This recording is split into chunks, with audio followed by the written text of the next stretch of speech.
पाटलिपुत्रा, गोपालगंज, शिवहर और दरभंगा में भी पार्टी इलेक्शन लड़ेगी, जिसका ऐलान पार्टी आज कर रही है। मधुबनी से भी काफ़ी दबाव है, उसके बारे में हम लोग गौर कर रहे हैं, लेकिन इन जगहों पर पार्टी इलेक्शन लड़ेगी, जिसका ऐलान हम लोग कर रहे हैं। और कई उम्मीदवार हमारे यहाँ हैं। अभी हमारी पार्टी में आज ज्वाइनिंग भी हो रही है मोहतरमा प्रियंका चौधरी साहिबा का, जिनका काराकट से ताल्लुक़ है, और जनाब फारूक साहब का भी, जिनका पाटलिपुत्रा से ताल्लुक़ है, वो ज्वाइन कर रहे हैं। कई सीनियर लीडर हमारे ज्वाइन कर रहे हैं और हम बड़ी मजबूती के साथ इलेक्शन लड़ना चाहते हैं। मेरी ख्वाहिश है, पार्टी की पूरी कोशिश है कि कहीं से भी भाजपा कामयाब नहीं हो, लेकिन चूंकि हम इलेक्शन का ऐलान करते हैं तो आप लोग इल्ज़ाम लगाते हैं। हमारी पूरी कोशिश रही 2020 में भी, मैंने तमाम तर मिली ऑर्गेनाइजेशन को कहा कि मुझे गठबंधन का पार्टनर बना दिया जाए। इस मरते हुए जब इंडिया का गठबंधन बना तो हम लोगों ने कोशिश की, तमाम तर नेताओं से बात की, प्रेस के माध्यम से भी उन लोगों से आग्रह किया कि साहब, हम नहीं चाहते हैं कि सेकुलर वोटों का बिखराव हो, हमें भी अपना पार्टनर आप बनाइए।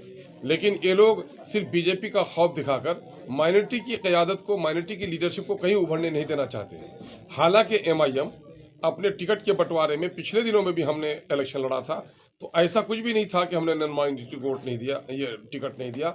हमने यादव को टिकट दिया, हमने दलितों को टिकट दिया है। अब की बार भी जो हम MP के इलेक्शन के लिए जिन सीटों का ऐलान कर रहे हैं, हम 50% वहाँ जो टिकट्स हैं वो हम नॉन मुस्लिम्स को देंगे। इसलिए कोई इल्ज़ाम हम पर नहीं लगा सकता है कि हम कोई ख़ास जमात और समूह की बात कर रहे हैं। हमने इंडिया गठबंधन के लोगों से बार बार गुजारिश की। बहुत सारी हमारी जो मुस्लिम संगठन है, मुस्लिम तंजीमें हैं, इन लोगों को भी यह खदशा रहता था कि हमारे आने से सेकुलरों का बिखराव होगा। इन लोगों से भी गुजारिश की कि आप भी हमारे लिए वकालत कीजिए कि हम सेकुलरों का बिखराव नहीं चाहते हैं, लेकिन हम अपने वजूद को बाकी रखना चाहते हैं। क्या मुस्लिम लीडरशिप के लिए कोई गुंजाइश नहीं है बिहार में? क्या सोकॉल जो सेकुलर पार्टियां हैं, ये पार्टियां सिर्फ मुसलमानों को बीजेपी का खौफ दिखाकर दबा कर रखना चाहती हैं?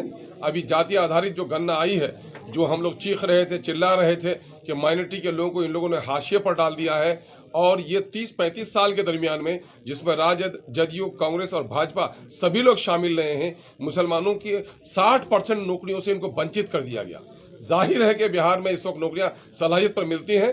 चूंकि मुस्लिम अक़लियत के लोग पसमानदा हैं, पिछड़े हो गए हैं, गरीब हो गए हैं, उनका एजुकेशनल अपलिफ्टमेंट नहीं हुआ है, तो उनको विशेष वो रिजर्वेशन दिया जाए, उसकी बात भी सरकार नहीं सुन रही है।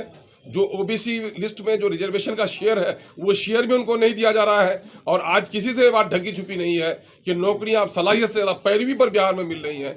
जिन लोगों का पहले मास्टर रोल पे बहाली होती है, उन्हीं को परमानेंट किया जाता है, तो वहाँ पर सलाहियत देखी नहीं जाती, वहाँ पैरवी देखी जाती है। इसलिए और जहाँ अभी जो आई है, जो आर्थिक आंकड़े आए हैं जाति आधारित गणना में, उसमें ये दिखाया गया है कि जिन जिन क्षेत्रों में मुसलमानों की आबादी है, वो क्षेत्र ज़्यादा पिछड़ा रहा है, वहाँ पलायन ज़्यादा हुआ है, वहाँ गरीबी ज़्यादा रही है, वहाँ पर नाना किस्म की बीमारियाँ ज़्यादा रही हैं। इसलिए हम लोग बिहार की एक बड़ी आबादी, जो नज़रअंदाज करदा आबादी है, उस आबादी को हक दिलाने के लिए संघर्षशील है, लेकिन हम सबको साथ लेकर चलना चाहते हैं और काफी दबाव है। इस वजह से इन सीटों का हम ऐलान करें। एक बार और नाम बता दीजिए, एक बार और पुलिस बता दीजिए, है ना। हम तो सीमांचल में लड़ ही रहे हैं, उसके साथ ही काराकट, पाटलिपुत्रा, गोपालगंज, शिवहर और दरभंगा, इन 5 सीटों का हम ऐलान कर रहे हैं। और मधेपुरा से भी काफी लोगों का दबाव है, उसके बारे में पार्टी को रेजोल्यूशन भेजा गया है ना। मधुबनी से काफी हो गया है, तो उनका पार्टी को भेजा गया है। फिलहाल सोशल मीडिया में सोशल मीडिया में ये बात चल रही है कि RJD के नेता आपसे संपर्क कर रहे हैं, आपके आवास की तरफ भी आ रहे हैं। क्या इस तरह की कोई बातचीत है कि चुनाव में आप? भाई, मैंने पहले भी कहा रहा था कि मेरा दिल भी खुला हुआ है, मेरे दरवाजे भी खुले हुए हैं। कोई बुलाए तो हम उसके यहाँ जाने के लिए भी तैयार हैं, कोई हमारे यहाँ आए तो हम उनको बुलाने के लिए भी तैयार हैं।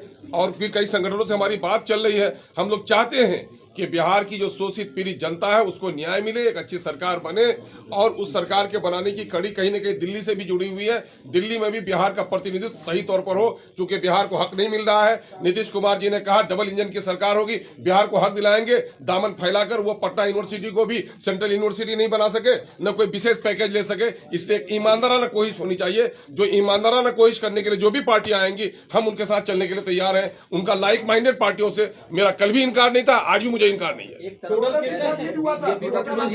हमने 16 सीटों का ऐलान किया है।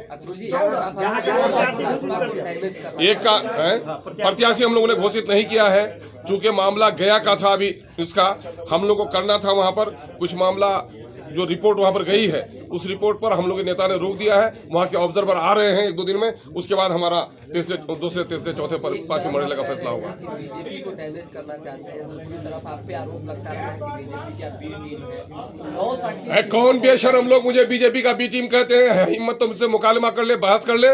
नीतीश कुमार जी पिछले दिनों में जब आए थे बहुत बीजेपी को छोड़ के, तो हर जगह वही प्रचार कर रहे थे।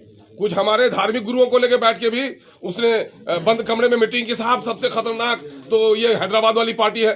गए थे समाधान यात्रा में पूर्णिया, समाधान तो कुछ नहीं किया नहीं समस्याओं का। वहां पर भी वही कहा कि बीजेपी की बी टीम है।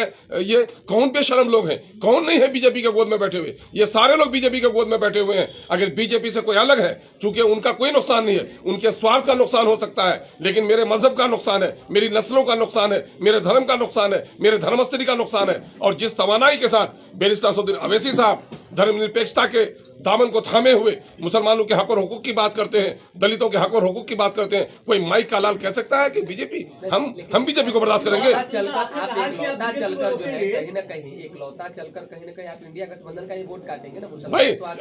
बपौती है किसी की वोट, बपौती है किसी की वोट। मैं जब 5 जीत के आया था तो किसका कट के आया था? मैं जब 5 जीत के आया था कहाँ जीता? कौन था वहां पर? वोट पे लिखा हुआ है, नाम किसी का है? अरे हमारे वोट पर राज किया है लोगों ने। आप 2015 का आप देख लो, गठबंधन की सरकार की रिपोर्ट, 41% वोट हासिल किए थे महागठबंधन ने। 41% में 18% वोट मुसलमानों का था। 23% वालों को 25 मंत्रालय नहीं 34-38 मंत्रालय मिली, और जो 18% माइनॉरिटी के लोगों ने वोट दिया 4 मंत्रालय झुंझुना उनको मिला। हक से महरूम कर रहे हैं। अभी तो कुछ भी नहीं कर रहे हैं आप, एमपी भी नहीं है ना? अच्छा, किशनगंज में आपका मुकाबला है, जनता दल यूनाइटेड के उम्मीदवार जो है नॉमिनेशन कर रहे हैं मास्टर मुजाहिद, तो बीजेपी के साथ है। कल तक आपको एजेंट करते थे, जावेद आपके खिलाफ है। इसीलिए तो मैं कह रहा हूँ कि रणनीति क्या होगी आपकी वहां पर? मैं तो कहता हूँ इन लोग का रंग रूप देख लिया ना। कल बीजेपी को भगाने के लिए नीतीश जी मसाल जुलूस निकाल रहे थे, और आज जाके कह रहे हैं हुजूर अब कभी नहीं भागेंगे आपका दामन छोड़कर, है ना? चटिया और गुरु का जो रिश्ता होता है, जाके माफी मांग रहे हैं गोया। ये करने वाले हम लोग हैं। ये दोनों का दोगलापन हम लोग के दरमियान में है। मैंने नीतीश जी को 2014 में पहचाना था, बिहार के लोगों को पहचानने में देर लगी, और जब मुझको टिकट दिया था मुझको क्षण भर देर नहीं लगी जब बीजेपी की तरफ से कदम बढ़ाया था। मुझको कहेगा बीजेपी के बारे में? कौन लोग हैं ये? सारे लोग बीजेपी के यहाँ, यही अभी किशन के कैंडिडेट के बारे में कह रहे हैं। ये पिछले दिनों मसाल जुलूस निकाल रहे थे, और आज कहाँ गए हैं? किन के लिए? मोदी के लिए वोट मांगने के लिए गए हैं ना। तो ये मोदी के चमचे और ये नीतीश कुमार के दोहरे किरदार के लोग हम पर इल्जाम लगाएंगे। चलिए, बहुत रोजा भी है, आप इसलिए ख्याल रखना।